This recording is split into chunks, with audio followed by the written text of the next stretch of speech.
வாழ்க வளமுடன், வாழ்க வையகம். நான் உங்கள் சுரேஷ். சுவையான காலிஃப்ளவர் செய்வது எப்படி என்பது நம்ம பார்ப்போம். ஃபர்ஸ்ட் வந்து இதுதான் வந்து நம்ம காலிஃப்ளவர், ஃப்ரெஷ்ஷான காலிஃப்ளவர். இது பார்த்தீங்கன்னா நம்ம உடல் இதில் வந்து கொழுப்பு சக்தி வந்து மிக மிக குறைவு. இதில் வந்து கொழுப்பு சக்தி இல்லாதனால உடலுக்கு வந்து நல்லது. இதில் வந்து வைட்டமின் சி, மெக்னீஷியம் இருக்கிறதுனால உடல் ஆரோக்கியத்துக்கு வந்து நல்லா இருக்கும். உடலுக்கு ஏற்படக்கூடிய புற்றுநோய், இதய நோய், அப்புறம் வந்து பல்வேறு விதமான தொற்று நோய்கள், மன உளைச்சல் அந்த மாதிரிலாம் வந்து ரெடியூஸ் பண்ணுறதுக்கு இந்த வந்து காலிஃப்ளவர் பூ வந்து சூப்பராக வந்து உபயோகப்படுது. ஒரு காலிஃப்ளவர் பூவு, மணக்காடு சில்லி சிக்கன் 65 மசாலா ஒரு பாக்கெட் எடுத்து வாங்கிங்க. இது வந்து நம்ம நார்மல் கடையிலே வந்து கிடைக்கும். அதில் வந்து ஒரு 8 ஸ்பூன் எடுத்து வச்சுக்கோங்க. நெக்ஸ்ட்டு பார்த்தீங்கன்னா முட்டையோட வெள்ளைக்கருவை மட்டும் நம்ம வந்து எடுத்து வச்சுக்கணும். ஒரு முட்டை போதும்.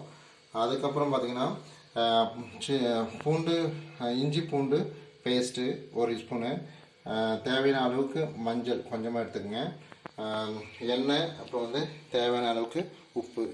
காலிஃப்ளவர் சில்லி பொரிக்கிறதுக்கு முன்னாடி இந்த பூ வந்து கட் பண்ணி நம்ம வந்து புழுவு, பூச்சி இதெல்லாம் வந்து நம்ம வந்து நீக்கணும். அதுக்கு வந்து நம்ம சுடு தண்ணியில் வந்து நம்ம வந்து கொஞ்ச நேரம் வந்து இதை வந்து அலசி எடுக்கணும். ஓகேங்களா? ஃபஸ்ட்டு சுடு தண்ணி வந்து நம்ம இது பண்ணும்போது கிருமி நாசினியாக வந்து மஞ்சத்தூள் எடுத்துப்போம். மஞ்சத்தூளை வந்து நம்ம வந்து 1 டீஸ்பூன் போட்டுப்போம். ஒரு கொஞ்சமாக வந்து உப்பு வந்து எடுத்துப்போம். ஓகேங்களா? ஒரு 1/2 ஸ்பூன் உப்பு எடுத்துகிட்டு இதை நம்ம என்ன பண்ணணும்னா சுடு பண்ணி வைக்கணும்.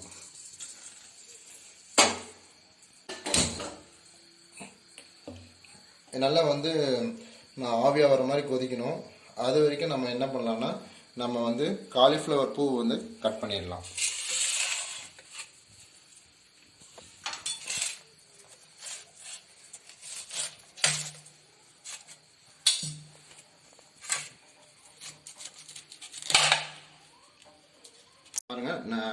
பாருங்க நல்லா கொதிச்சிருச்சு.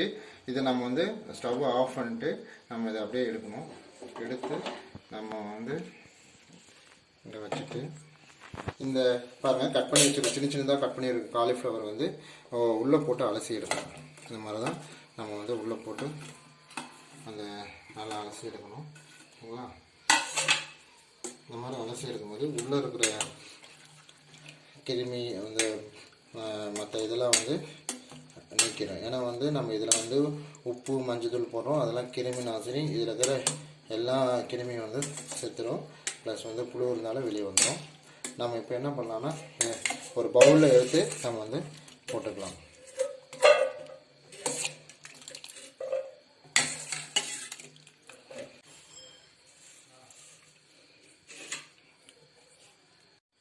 பாருங்கள், இந்த வந்து காலிஃப்ளவர் நம்ம தண்ணியிலேருந்து அலசி எடுத்து வச்சிட்டோம். இதை வந்து மசாலா மிக்ஸ் பண்ணுறதுக்குள்ளே நம்ம வந்து எண்ணெயை வந்து நம்ம வானலில் வந்து காய வைக்கணும். எண்ணெயை நம்ம வந்து வானலில் வந்து ஃபுல்லாக தேவையான அளவுக்கு எண்ணெய் வந்து ஊற்றிட்டு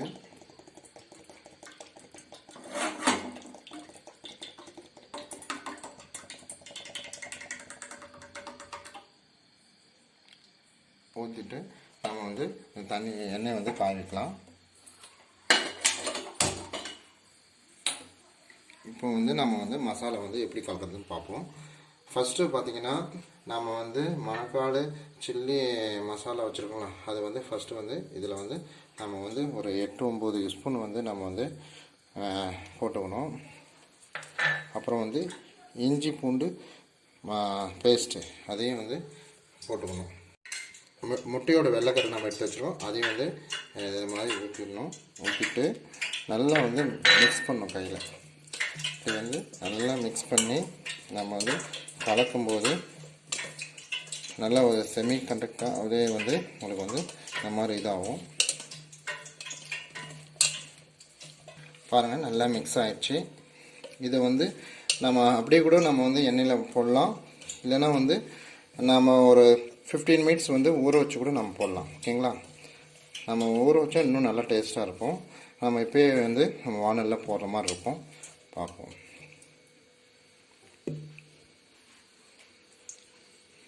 பாருங்கள், எண்ணெய் வந்து நல்லா கொதிச்சிருச்சு. இப்போ நம்ம வந்து போடலாம். மெதுவாக போடணும், இல்லைன்னா கை மேலே இதாகிடும்.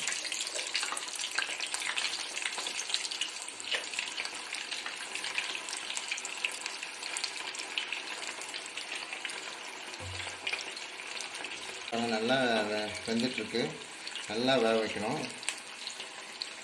நல்லா வேக வச்சோன்னே அப்பப்போ கொஞ்சம் நம்ம திருப்பி விடணும்.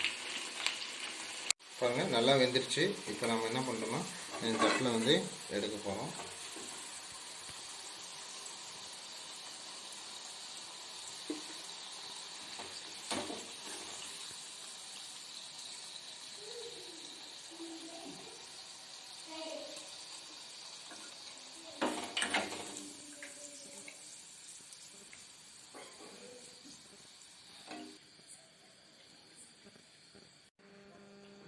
பாருங்கள் இப்போ வந்து சுவையான காலிஃப்ளவர் சில்லி வந்து ரெடி ஆயிடுச்சு. பாருங்கள் எவ்வளோ அழகாக வந்து நல்லா இருக்குது. நம்ம வந்து ஹலோ ஃப்ரெண்ட்ஸ், சுவையான காலிஃப்ளவர் சில்லி செய்வது எப்படின்னு பார்த்தோம். இதை செஞ்சு பார்த்து உங்கள் வீட்டில் வந்து எனக்கு கமெண்ட் பண்ணுங்கள். நம்ம சேனலை வந்து லைக் பண்ணுங்கள், ஷேர் பண்ணுங்கள், சப்ஸ்கிரைப் பண்ணுங்கள். நன்றி, வணக்கம்.